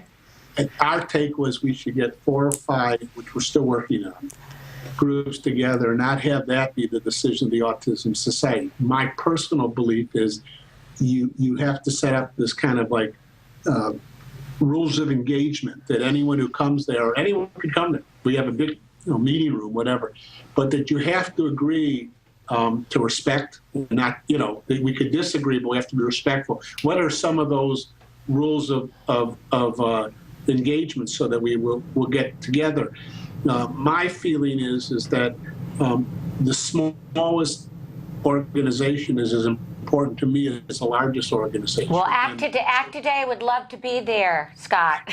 What we're trying to do is get lack of a better word, a steering committee, a group of 5 or 6 groups, so that we can collectively start saying, okay, if we hold the first one, what is it going to be? What's our goal? So if the goal is to have a better unified voice in Congress, then those who are interested in that should attend.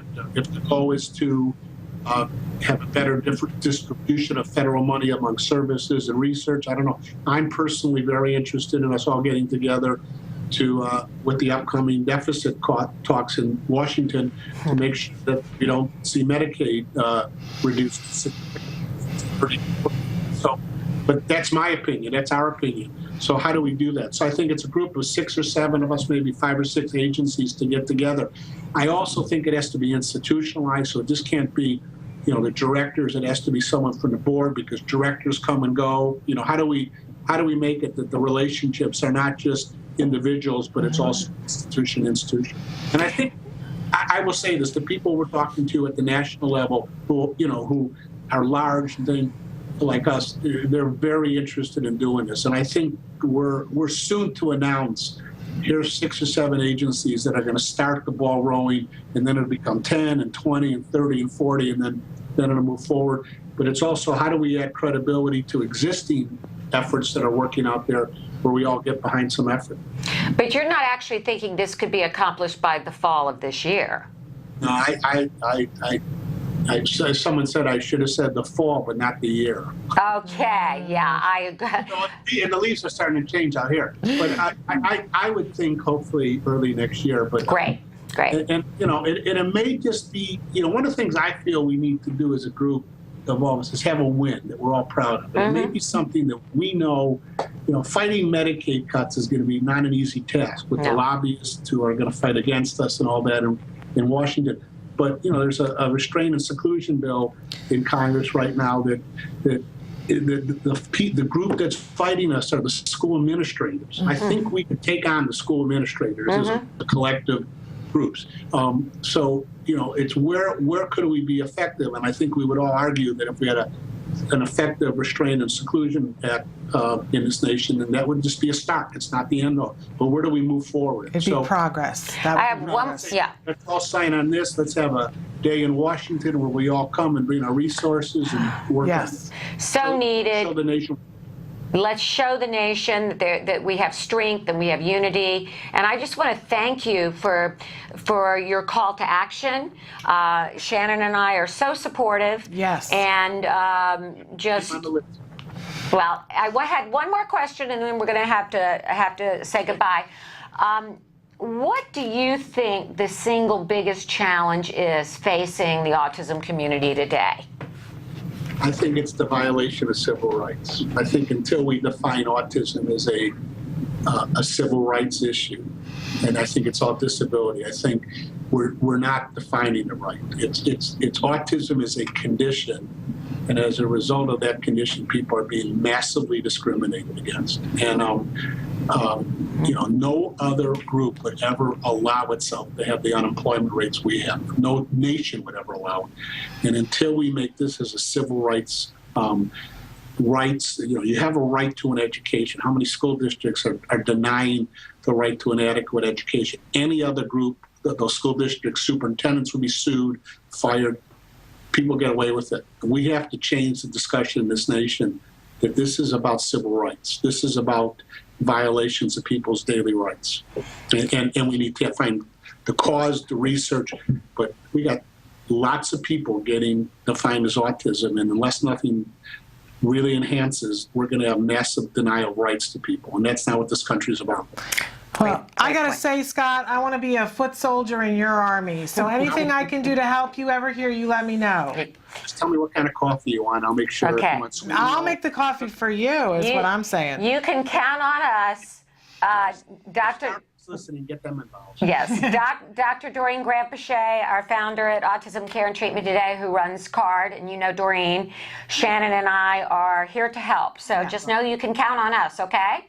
And thank you guys for what you're doing. I mean, every stuff like this is so important to people. As a parent, I could tell you that's what helped me, is when you found friends that would just give you unbiased information. You can't ask for anything. You said it. We might be our worst enemies, but we're also our best friends. So that's right. Well, thank you. You've been a wealth of information, and thank you for the work that the Autism Society is doing on behalf of all of our children and loved ones. And we hope you have a great day. Thank you for joining us, Scott. Thank you for all you're doing. And stay there, Scott. We're going to talk to you during the break, but we are going to go to break. When we come back, we've got a couple little program notes and something hopefully fun to show you. Some fun. So stick with us. Can you say hello? Say hello. AJ? Stop crying. AJ, let's eat. Can you eat, AJ? Let's eat, son. Have a fry.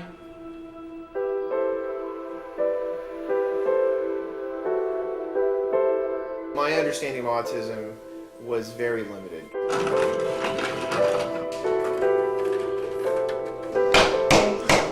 He would lick tires on cars, windows, you name it. And so we went to the 13-month checkup, and I remember our pediatrician, he said, well, he probably has autism. There's nothing you can do about it. Come back in a year when he's 3. Our initial understanding of what the ABA program was basically all we picked up from this clinic in San Antonio. He didn't pick up any signs the entire 8 months that he was there. I think the difference came when we changed vendors. We were very impressed with the way that CARD actually gathered data to be able to quantify the progress that he was making. They have a curriculum that they follow that's tailored to each child. They were identifying AJ's strengths and weaknesses. We were finally starting to see real progress. Good, AJ. Here's eggs. The first thing CARD did for us was, I remember the first time AJ said, "Mommy, I want you." And that was the most wonderful thing ever. There's hope. Yeah, that's when I knew that there was hope. I never thought that AJ would be able to say that. It was like a gift from God. It was so fantastic. With CARD, we got him enrolled in a private school. And he was in a typical classroom. He would go from activity to activity. He could sit when he was supposed to sit. He could be around typical kids. The goal is for CARD to work themselves out of a job. It's for AJ to be in a mainstream classroom with no help, and he's functional and he's learning. We're really grateful to all of the therapists. AJ would not be where he is without them, and we will never be able to repay the part of themselves that they gave to him to make his life better and to make our lives better.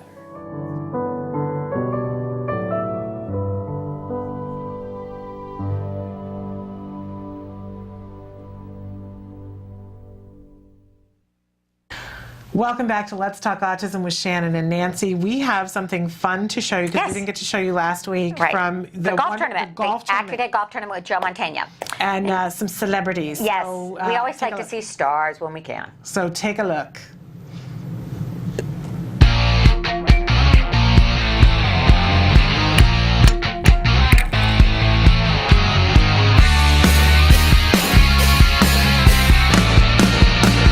You have the snappiest pants here at the tournament. The thinking is if I look good, then I'll play good. It doesn't always work out that way, but at least I still look good. You are now a huge advocate for autism. Is this overnight or, No, I've done things with other charities that use this as their platform, and this just happened.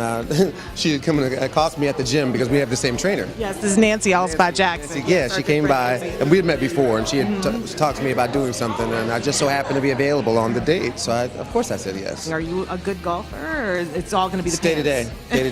You know, I feel real good. I feel confident about my game today.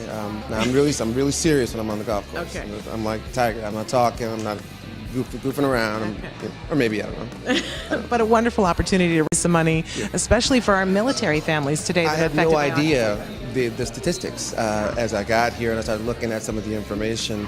I can't imagine even why that would be, but shocking, it's very shocking. So anything that we can do to raise the awareness, to raise some money, and see what we can do to make this stop. Joe's a very good friend. I've known Joe a long time, and he's a good man. And he's a better man. I'm just a little bit taller, that's all.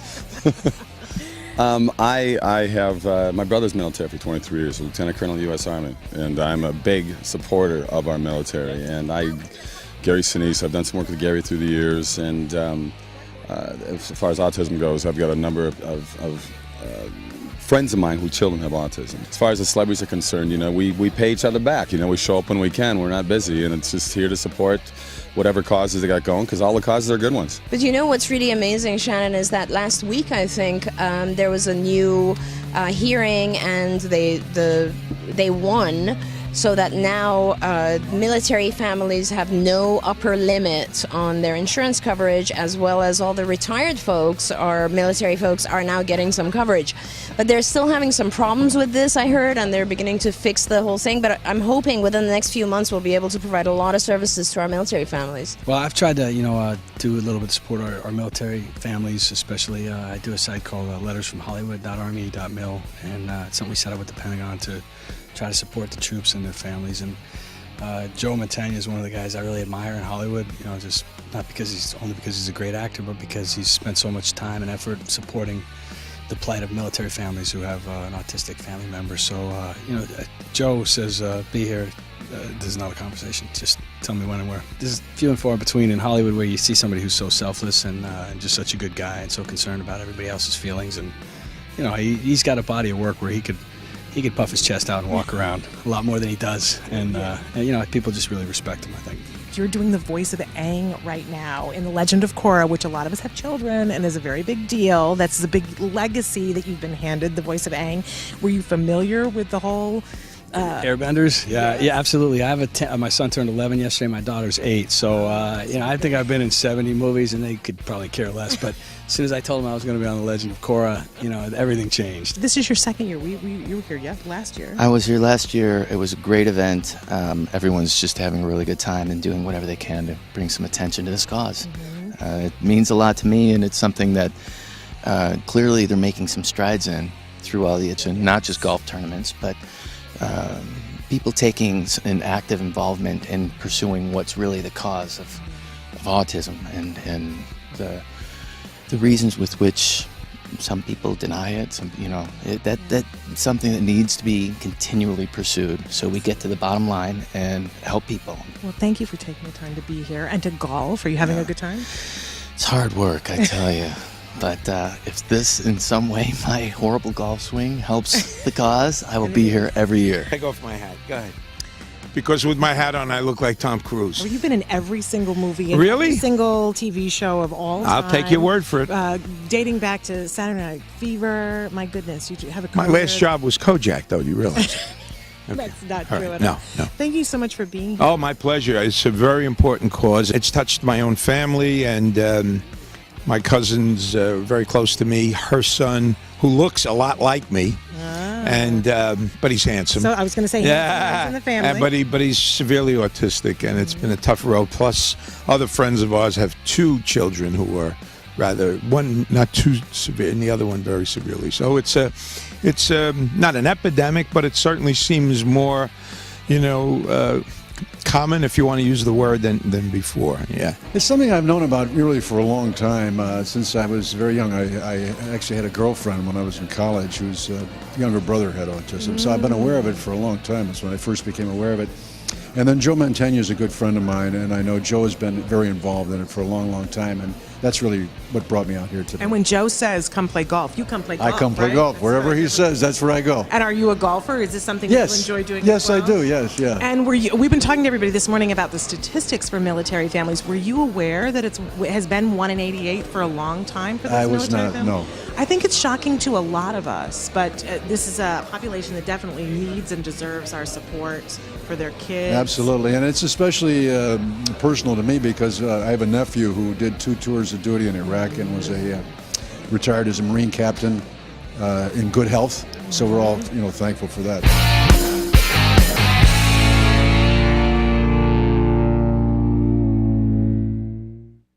Wow, that looked pretty impressive. It was a great event. I had a blast, and more importantly, you raised money. We did. We raised about $42,000 specifically for military children because that's Joe Mantegna's passion. Absolutely. So, wonderful. yeah.